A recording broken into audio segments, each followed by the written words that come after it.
طيب في Unit 9 English World 6 let's go through the past continuous tense زمن الماضي المستمر. The past continuous tense is formed with past continuous ده الماضي المستمر بيتكون من ايه؟ is formed with the subject الفاعل بتاع الجملة plus was or were plus verb in the infinitive plus ing الفاعل was or were والinfinitive مصدر الفعل plus ing. مثال I was reading a book yesterday morning. مثال تاني they were walking to school yesterday morning. طيب the use of the past continuous tense الاستخدام بتاع ال past continuous tense. استخدم ال past continuous في ايه؟ To describe a longer action in the past. أعبر عن حدث استغرق مدة زمنية طويلة في الماضي. To describe an action which continued for a while in the past. حدث استمر فترة في الماضي. زي ايه؟ For example, I was watching TV yesterday morning أو yesterday evening. أنا كنت بتفرج على تلفزيون yesterday evening. yesterday evening دي long action in the past. مدة زمنية ايه؟ طويلة جدا in the past. yesterday evening ده starts امتى؟ starts at 6 p.m. بيبدأ 6 p.m. و lasts until ويستمر لحد ايه؟ لحد 12 a.m. لحد الساعة 12 ايه بالليل at midnight. طيب مثال تاني another example they were cooking at 9 o'clock yesterday.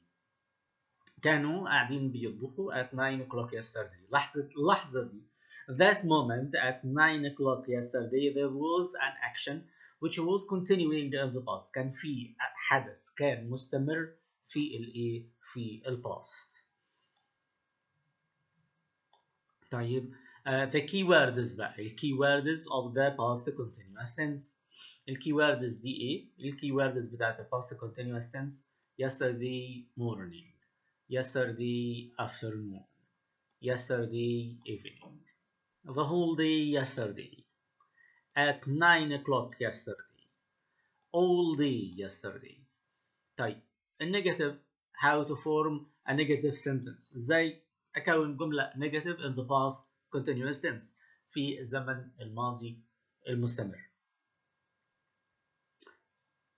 السبجكت الفاعل plus wasn't or weren't بدل was instead of was wasn't instead of were weren't plus the verb in the infinitive plus ing. For example, I was reading, I wasn't reading. They were watching TV, they weren't watching TV. طيب how to form a yes no question in the past continuous. ازاي ان انا اكون yes no question في ال past continuous في الماضي المستمر. The rule is let's start with was or were plus the subject plus the verb in the infinitive plus ing. Was or were plus the subject plus the verb in the infinitive plus ing. For example, مثلا yes, I was reading yesterday morning. Yes, I was reading yesterday morning. تمام. It was will be where. Why is that? ليه? Because the subject pronoun I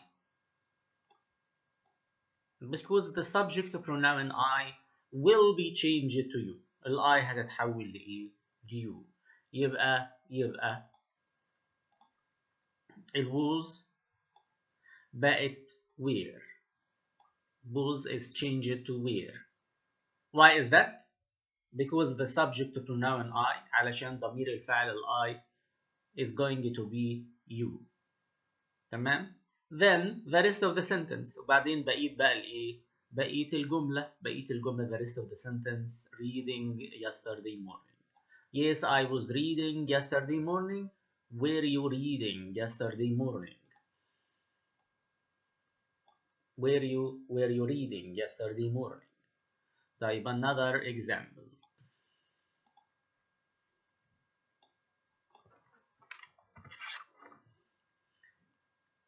Yes, yes, he was watching TV.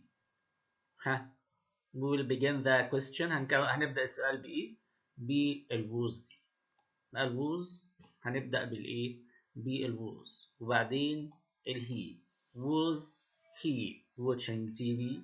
Yes, he was watching TV. Was he watching TV?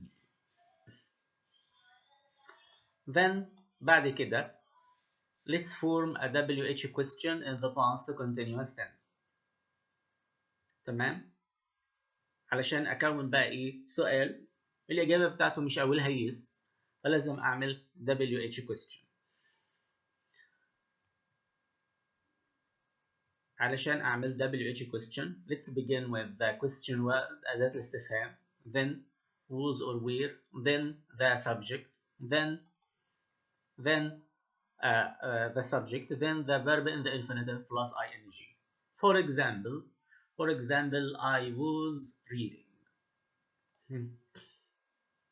Let's ask about the verb reading, the action reading. أسأل على الفعل أو الحدث اللي هو reading with the question word what.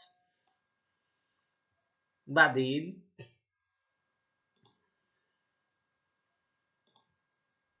was is going to be changed to where. was هتبقى where. will I هتبقى you. والverb reading ما ينفعش استخدمه في السؤال، يبقى what were you reading؟ لا، what were you doing؟ what were you doing؟ what were you doing؟ تمام؟ يبقى I was reading. The question of it is I was reading what were you doing؟ I was reading what were you doing؟ طيب another example. I was going to the park. I was going فين؟ to the park. to the park. to the park is a place، ده مكان. هسأل على البليس دوت. I'm going to ask about this place with the question word where. where. بعدين was هتبقى where. will I هتبقى you. بعدين going. to the park دي مش هتتكتب في الايه؟ مش هتتكتب في السؤال لان انا بسأل عنها. تمام كده؟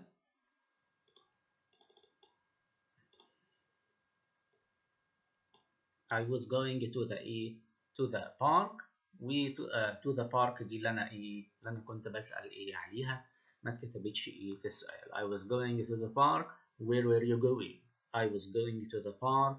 Where were you going؟ طيب another example. كمان سؤال. Let's ask about the time. هنسأل على الوقت بإيه؟ when. The time is he was reading إمتى؟ he was reading yesterday afternoon. Let's ask about it with the question word إيه؟ when. تمام؟ طيب he was reading yesterday morning. was هتبقى بعد when، وبعدين he، وبعدين reading.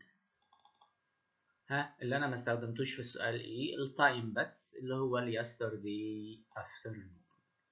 He was reading yesterday afternoon. When was he reading؟ تمام؟ يبقى انا في ال question words، في ادوات الاستفهام، في ال question words كنت بقى ايه؟ كنت بعكس. الهي بقت هنا، وال was بقت هنا. تمام؟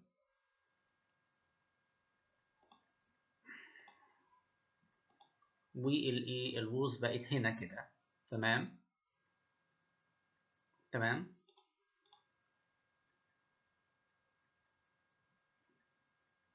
طيب نفس الشيء هنا.